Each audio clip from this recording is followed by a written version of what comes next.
Hello everyone, welcome to this webinar today, where we're going to be looking at the interaction between research and development and accelerating commercialization grant, and also the early stage innovation company status. My name is Peter Towers. I'm the Managing Director of ESS BIZTOOLS. If you have any questions during this webinar, can you please type them in to the computer, and I will answer the questions later on. I'm now going to share my screen so I can take you to the material which we have prepared, which relates to research and development. The research and development commercialization process is a journey. It starts with an idea. You must be a company to claim the research and development benefit. And in fact, you need to be a company to get the benefits of what I'm going to describe today in this webinar, this journey. There are rules that must be followed in every aspect. And that's basically what life's all about, isn't it? Rules. And when the prototype is finished from a research and development project, one of the real facts of life that then confront the people who have conducted that research and development is that it is going to cost them more money, in some cases a lot more money, to get the product into the marketplace, to make it a commercial proposition.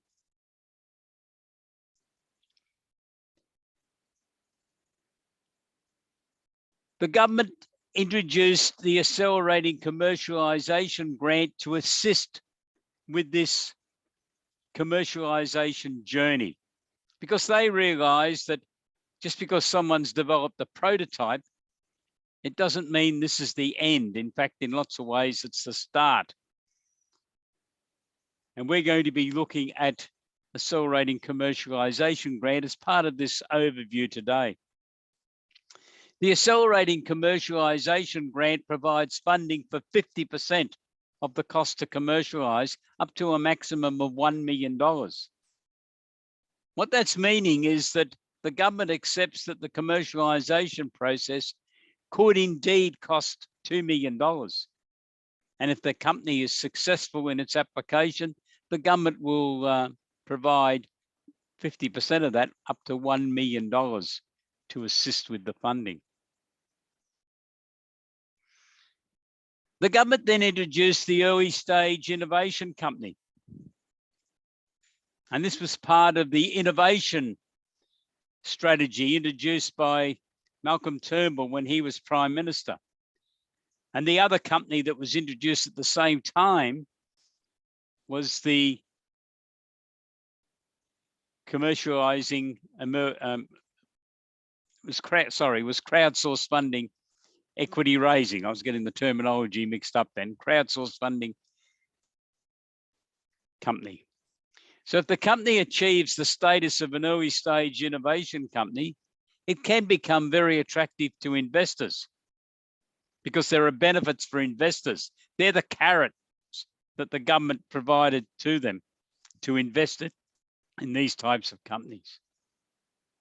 I think accountants should be the key advisors to companies, most of which will be SMEs, as they undertake this journey from research and development into seeking to raise a grant from the Accelerating Commercialization Program, which is administered by the Entrepreneurs Program, part of Oz Industry, and then moving on into undertaking the due diligence processes to become an early stage innovation company.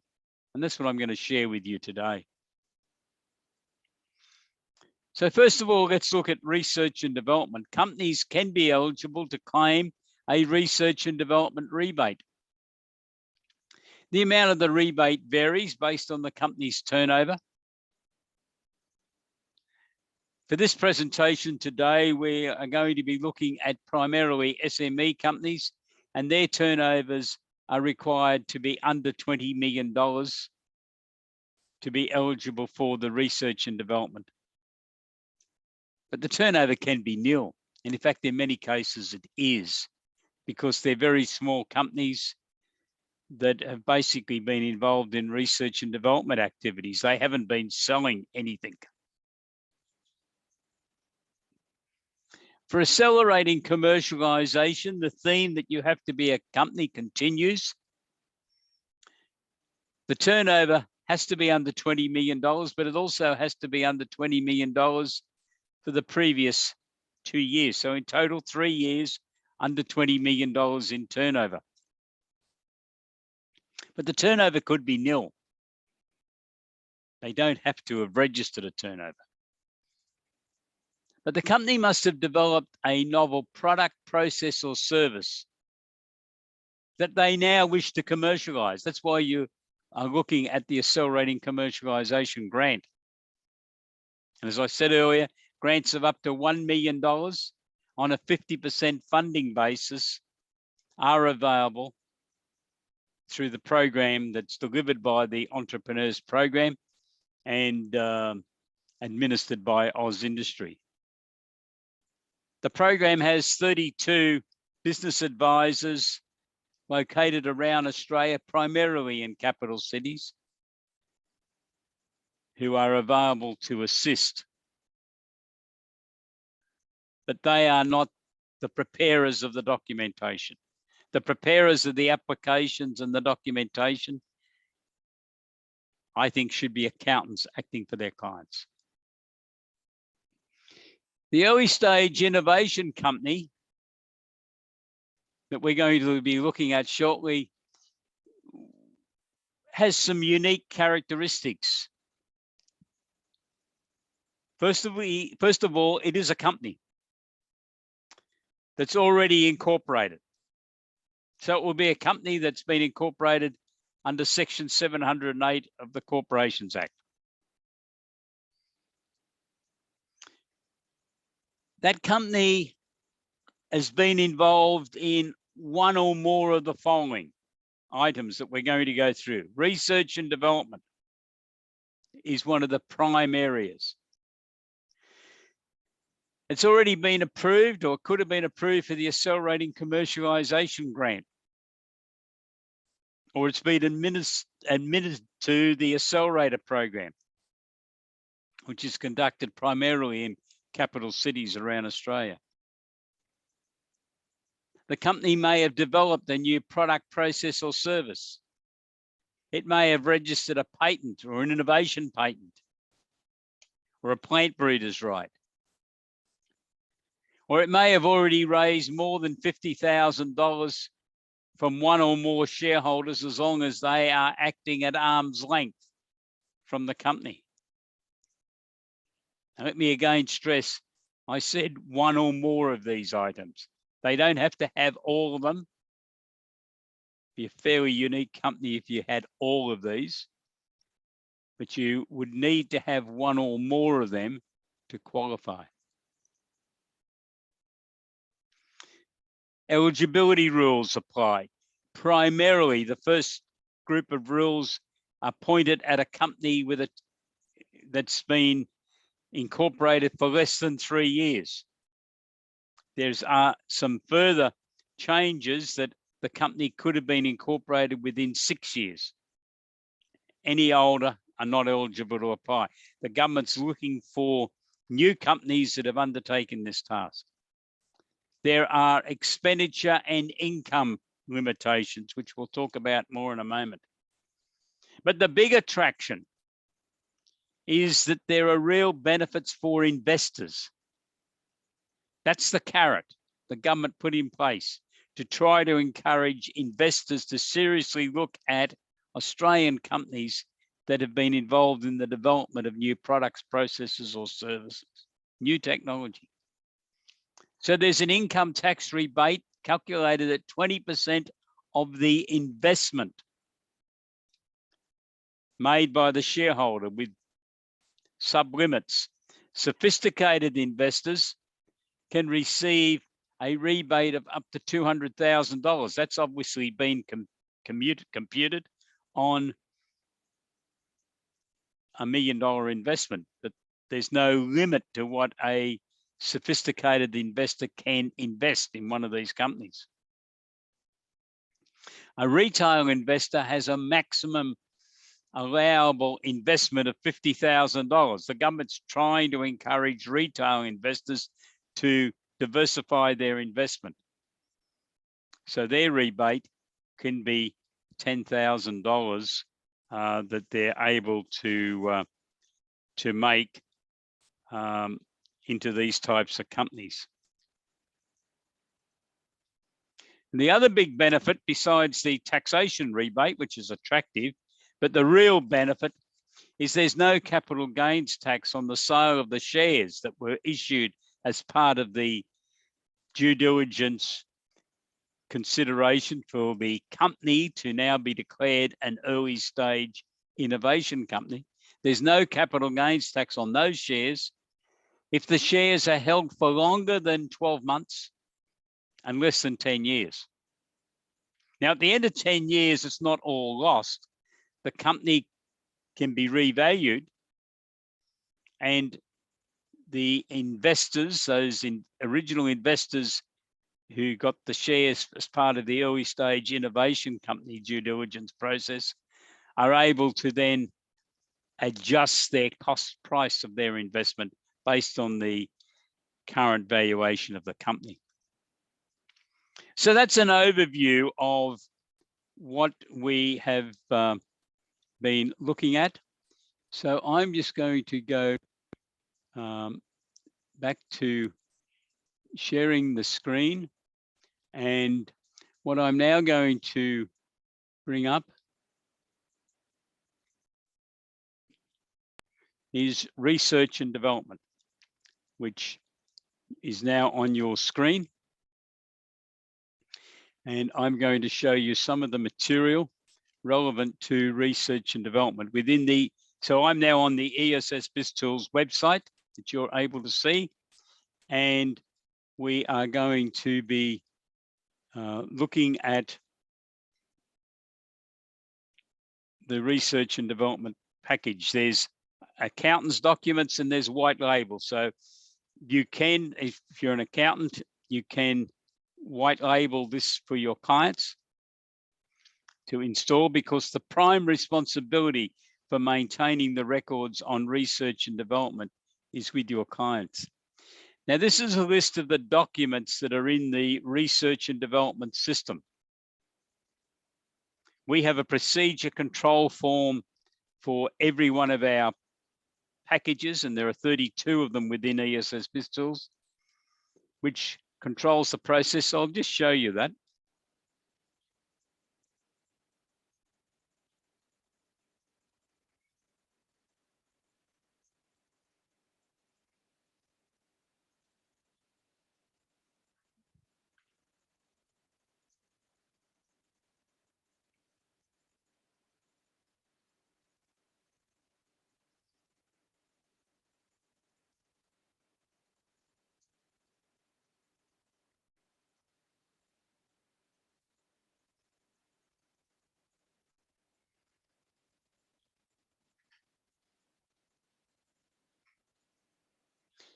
What you have on your screen now is the procedure control form. This is the form that, first of all, sets out what you're trying to achieve for this client. So you've entered the client's name. And it then takes you through the process. We've broken that into 5 components. And it guides you through what's contained in the material. And you can click off as you have done it. We've got promotional material, the quotation and proposal. We have it in the system because some people still like for it. And then we go through the project planning to determine whether the client's eligible for this status of under 20 million turnover for the treatment of research and development and so on. So that's the process that we have there, which I'm now going to go back to the original page where we were. And when I'm going through there, we have BAS forms, BAS, they're business advisory.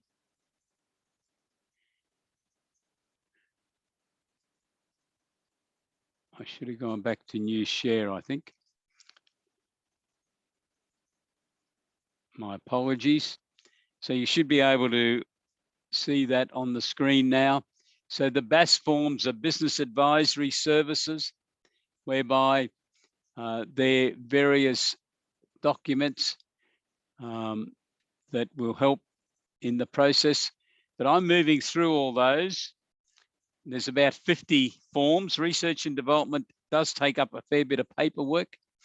But what I want to show you is the special forms that we've introduced to guide you through. These are the flow charts, which will give you some idea of what's involved in this process. And we produce these so that you could utilize them to demonstrate to your client what's involved in undertaking a research and development project.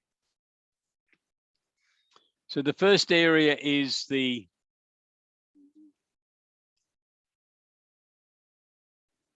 what happens. Someone gets an idea.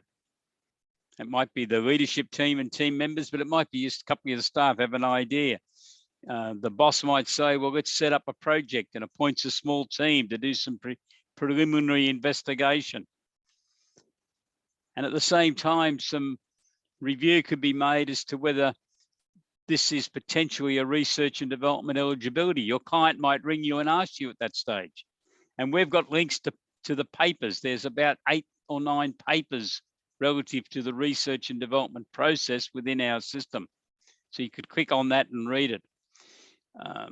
If it looks a bit more serious, the manager might appoint a coordinator and say, well, you're in charge of this, because you've got to start thinking about undertaking this program in a systematic progression of work. That's the key involvement.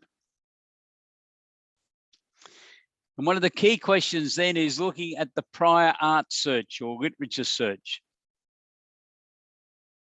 What's got to be done?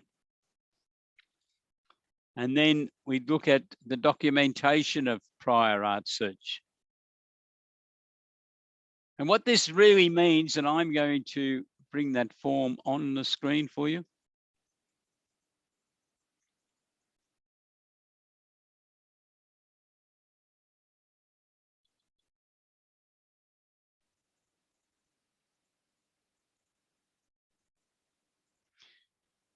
So we now have the form, which we refer to as planning the systematic progression of work. This is the BAS form.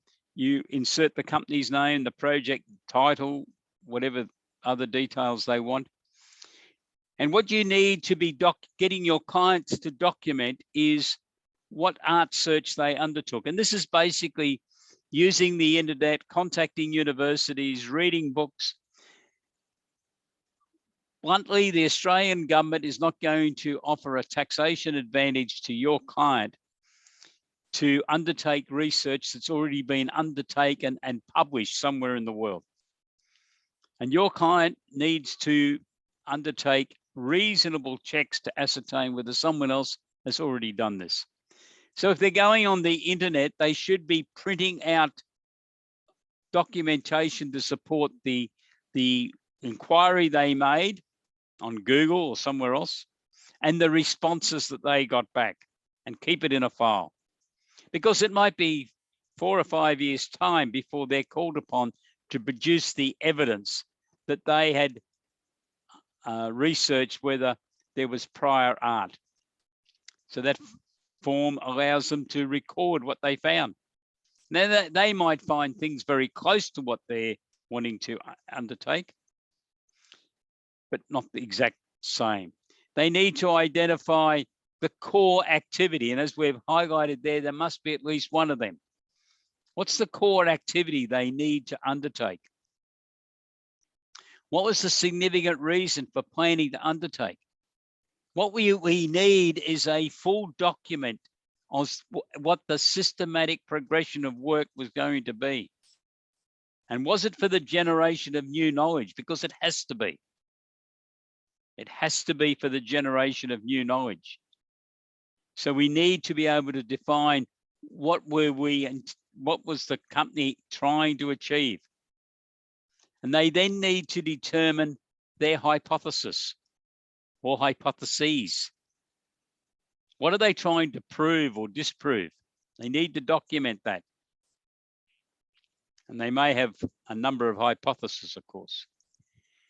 They may have approached some other professionals or universities or academics or people in the community who are running professional service firms to get their opinion.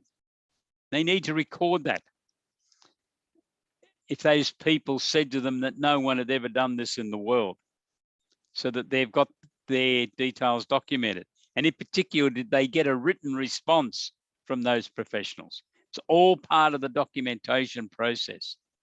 So we got provision there. And did they contact any other experts? The expert may have been a farmer or may have been a tradesman of some sort, because they're experts in that particular area. And they need to identify them, and they need to identify any other material they've assembled as part of this, bringing it all together and documenting it. And one of the key items they have to answer is, could this outcome have been known in advance? Because if they answer yes, the tax office will not allow the R&D rebate to be claimed. And do they have any other evidence of what their purpose was? And if so, it's important that it's documented. 2 weeks ago, AusIndustry conducted a briefing webinar for people who are advising clients on research and development. And I was very happy to note that every step that we had basically covered in our product package was exactly the same as what the AusIndustry presenter was referring to. You need to get clients to keep the records. Now, some accountants, I think, are a bit nervous about research and development. They think you've got to have a science degree. I don't think you have. What you have to do, though, is to make sure your client keeps the records. I see your role as being more as an auditor, to make sure the information's been appropriately recorded. And then we have a checklist at the end. So that's giving you, that's the only form I'm going to go through like that. That's giving you an idea, I hope, of the forms that we have in the system, because they're all part of producing the evidence that is available if you're called upon by AusIndustry or the tax office to produce your documentation. And as you know, that could be in some years' time.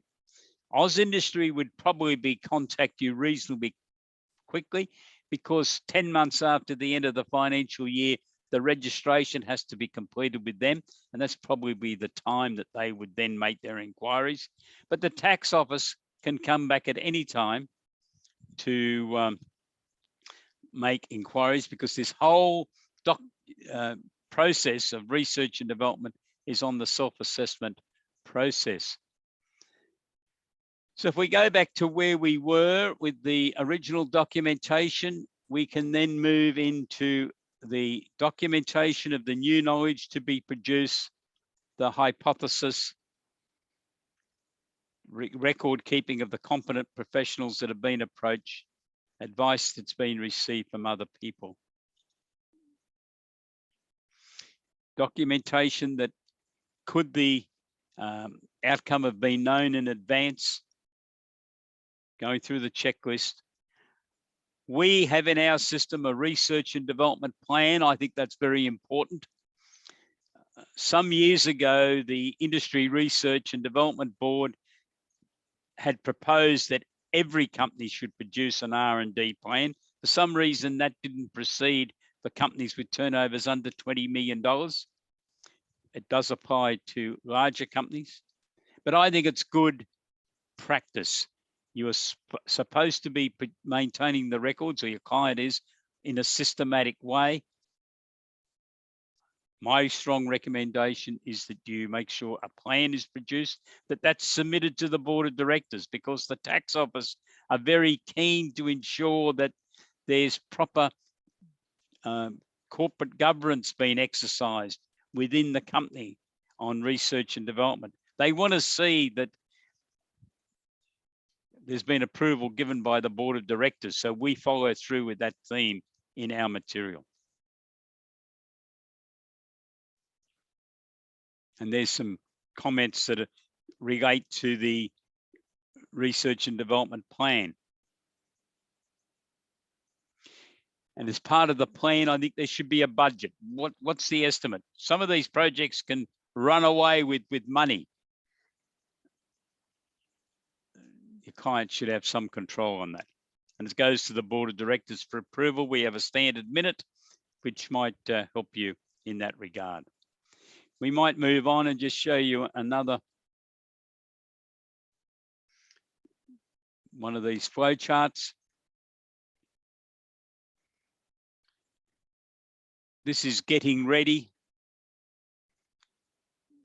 And again, it's been set up in such a way that you can talk to your clients about it.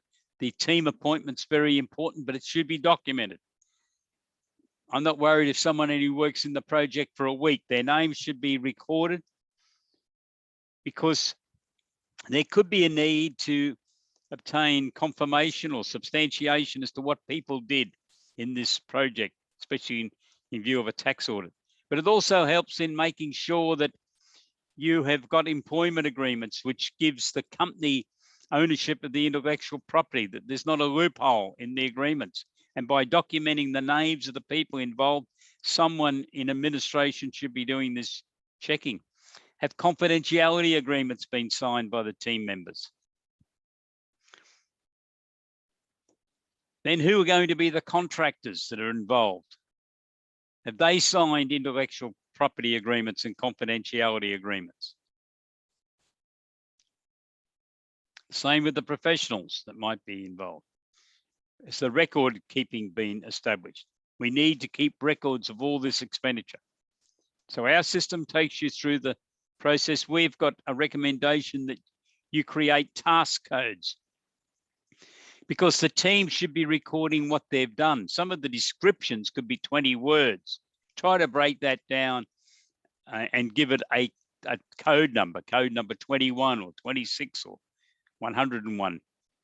You can implement your own task codes that suit the client, and also decide on time units.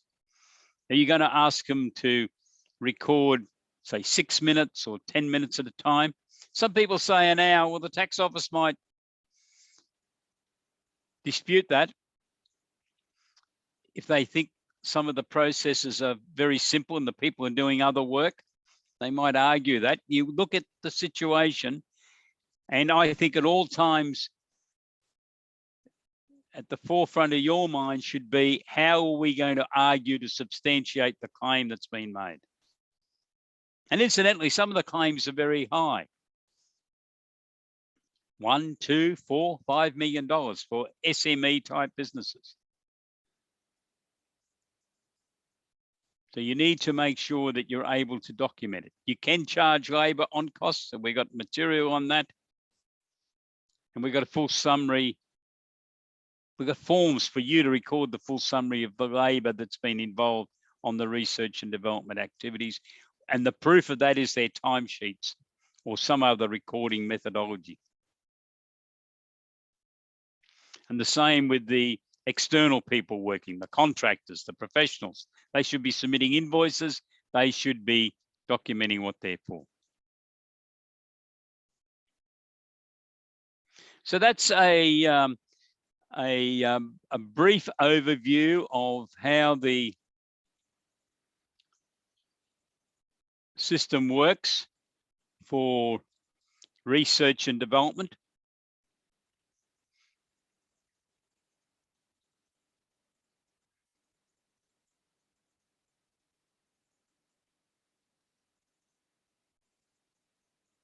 And I'm now going to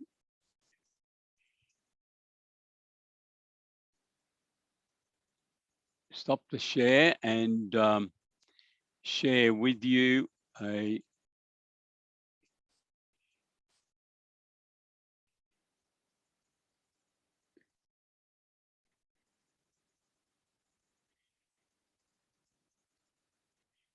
So I've now brought up on the screen the key document that we use within ESS BIZTOOLS for early stage innovation company. I mentioned before in the introduction that companies' date of incorporation is very important. So it's 3 years or 6 years. And the legislation refers to this as the test time. If the company's under 3 years of age, its expenditure has to be under $1 million in the previous income year. And its income has to be under $200,000 in the previous income year, not including any accelerating commercialization grant. It cannot be listed on a stock exchange anywhere in the world. If the company is under 6 years of age, the turnover has to be under $200,000, but the income has to be under $1 million aggregate for the last 3 years. Cannot be registered on a stock exchange. There is a provision also for companies that have only just applied to the Australian Business Register in the last 3 years, they can be omitted. Same turnover and expenditure. And you can have a look at that later. So that's the first test. The second test is they have to pass either the gateway test or the principles test. Company doesn't have to look at the gateway test. It can go straight to the principles test if it wishes. The gateway tests asks a series of questions and they can earn points. They need to accumulate 100 points. The tests look at research and development. Was more than 50% of the expenditure in the previous 12 months relating to research and development that has been claimed in the company's tax return. If so, they earn 75 points. If it represented 15% to 49.9% of the expenditure, they earn 50 points. Has the company been admitted to the Accelerating Commercialization Grant Program that we talked about earlier?